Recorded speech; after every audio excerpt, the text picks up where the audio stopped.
비용이나 경비를 좀 얘기를 해볼게요.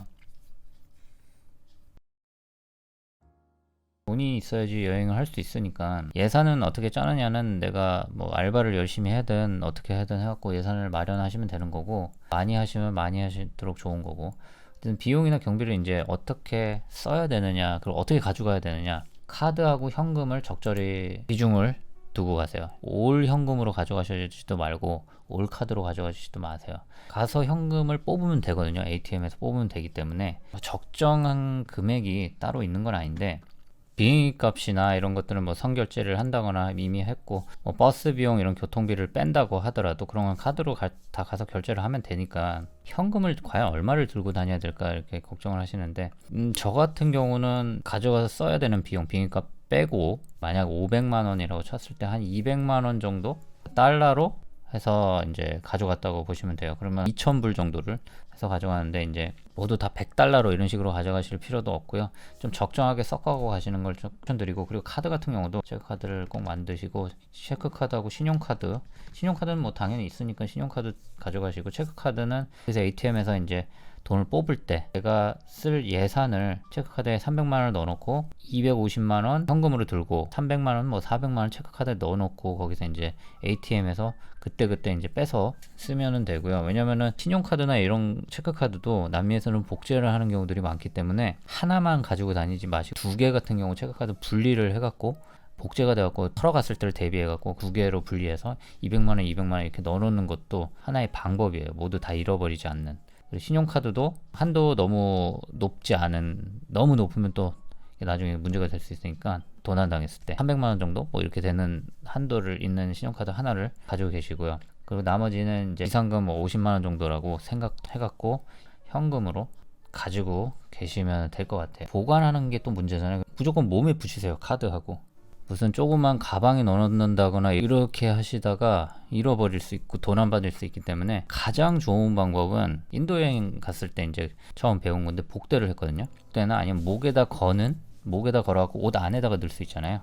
옷 안에 넣을 수 있는 그런 목에다 거는 지갑 같은 그런 것들 보이지 않는. 그리고 그렇다고 항상 뭔가 결제를 할 때 이렇게 목에서 꺼내갖고 복대에서 꺼내갖고 하는 건 쉽지 않거든요. 그러니까 다른 지갑에는 그날 쓸 돈 5만원 아니면은 투어사를 가야 돼서 지불을 해야 될 돈이 있으면 딱 목에 거는 지갑에서 꺼내놓고 그것만 딱 결제를 하든지 이런 식으로 하시는 거를 추천드려요. 그래야지 다니면서도, 그러면은 불안해요. 항상 누가 다가와도 불안하고. 체크카드도 이렇게 숙소에다 두고 가시는 거는 웬만하면 추천드리지 않아요. 숙소도 도난 맞는 경우들이 상당히 많기 때문에 버스 같은 걸 탈 때도 항상 몸에 붙이는 걸 추천드립니다.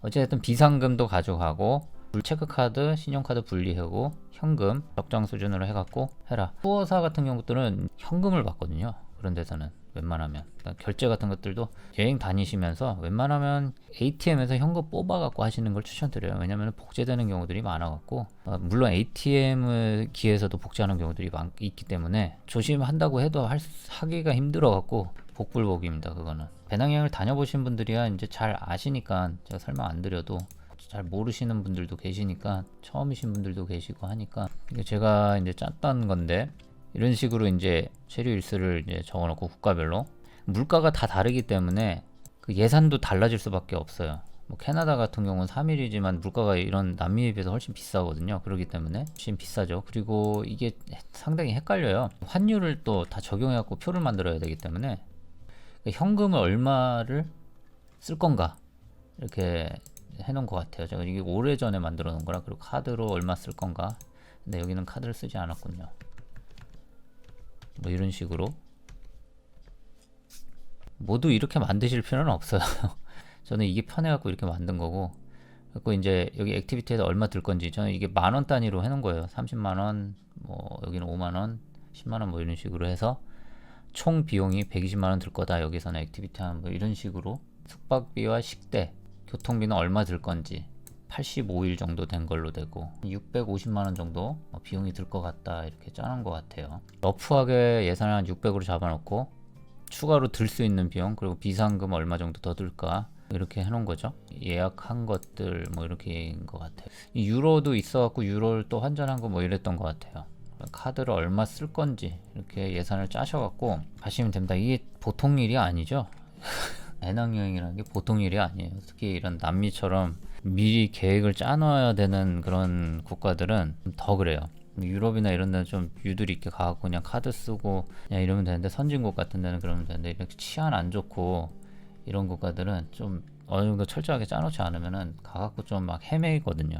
이게 참 성격이 꼼꼼하지 않으신 분들은 되게 힘드실 거예요. 이런 거 막 짜는데 머리 아프실 거예요. 아, 그리고 체크카드 같은 경우는 만드실 때 수수료 싼 카드를 찾으세요. 제가 하나 체크카드가 제일 그 해외 수수료가 쌌거든요. 근데 요즘은 모르겠어요. 요즘은 어떤 게 있는지 또 계속 바뀌니까 그거 한번 확인하시고, ATM 수수료, 해외 수수료 제일 싼 거 발급받아서 하시고요. 신용카드도 해외 수수료 싼 거 있으니까 그걸로 찾으셔갖고 하시는 걸 추천드립니다.